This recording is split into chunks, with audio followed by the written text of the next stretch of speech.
होगा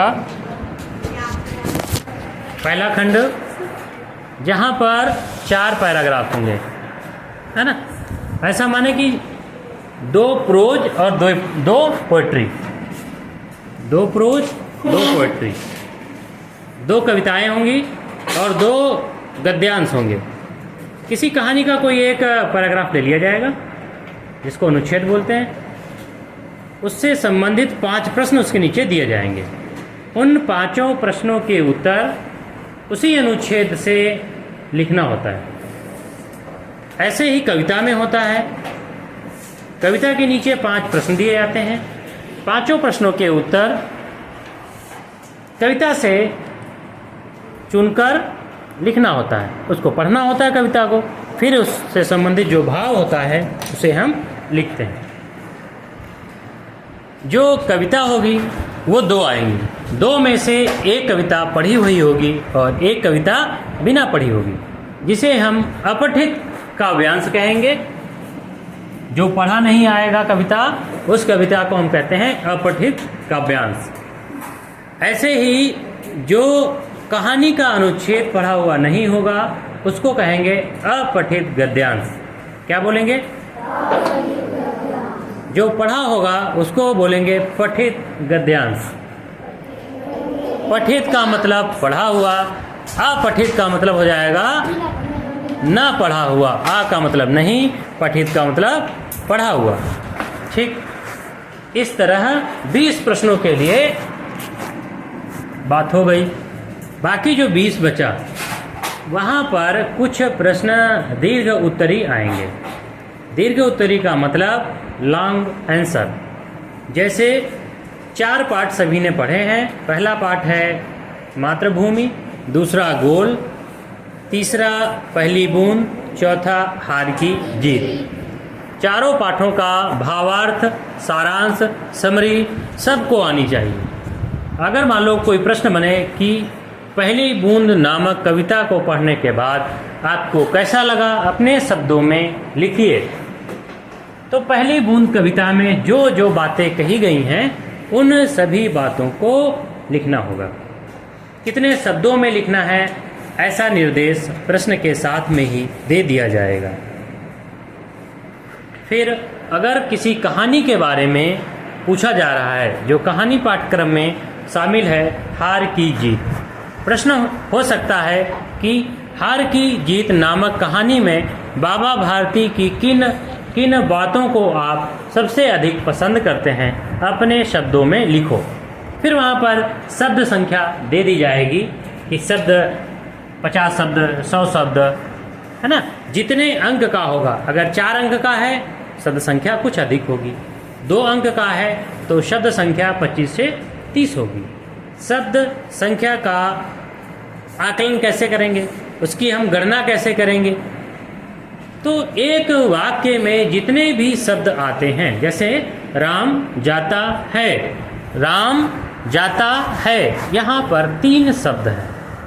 इसी प्रकार आप लोग अपने उत्तर में शब्दों की गणना कर लेंगे। ठीक, हो सकता है कि कुछ प्रश्न तार्किक भी आ जाएं। तार्किक से मतलब है जो प्रश्न तर्क पर आधारित हों, जैसे शब्दजाल। जैसे एक मातृभूमि वाला आया था, बीच में भूमि लिखा है, उससे संबंधित अन्य शब्दों का निर्माण करना है। रणभूमि, मातृभूमि, यज्ञ भूमि, रंगभूमि, इस तरह का प्रश्न भी आ सकता है।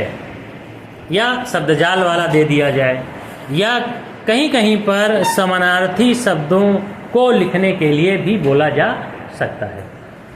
तार्किक प्रश्न ऐसे भी आ सकते हैं। कुछ प्रश्न 2 नंबर के भी आएंगे, जैसे जो मैंने बोर्ड पर लिखवाया है, जितना भी बोर्ड पर लिखवाया है, जैसे पहली बूंद, उससे संबंधित मैंने लिखवाया है कि धरती पर जब पहला बूंद पड़ता है तो धरती कैसे हर्ष प्रकट करती है, लिखवाया गया है। इस तरह के प्रश्न आएंगे। दूसरा, हार की जीत में मैंने 3 प्रश्न लिखवाए हैं, वो तीनों प्रश्न पढ़ लेना है। गोल में भी मैंने 2 से 3 प्रश्न लिखवाए हैं। कितने प्रश्न लिखवाए एक बार देख के बताओ। गोल में कितने प्रश्न लिखवाए गए हैं?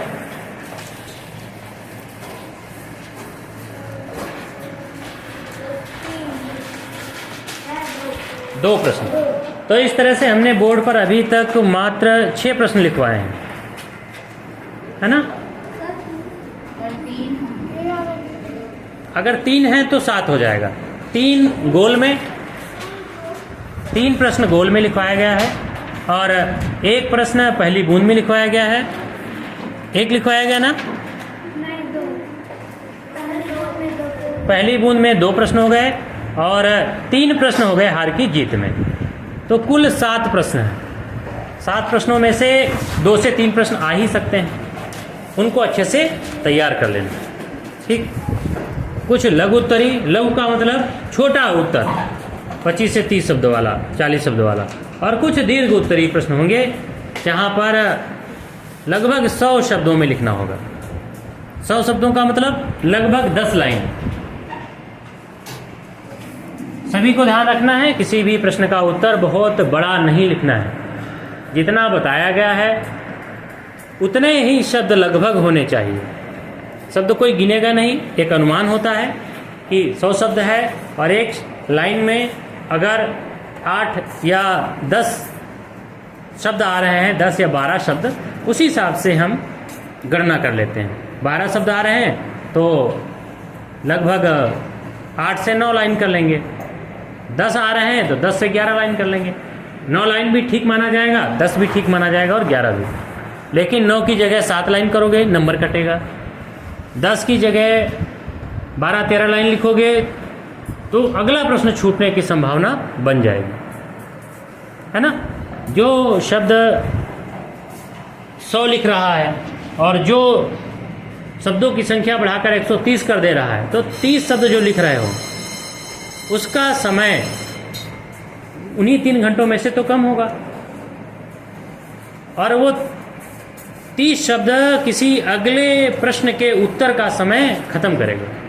इसलिए ध्यान रखना है, किसी भी प्रश्न के उत्तर को अधिक नहीं लिखना है। जितना बताया गया है उतना ही लिखना है, अच्छा लिखना है।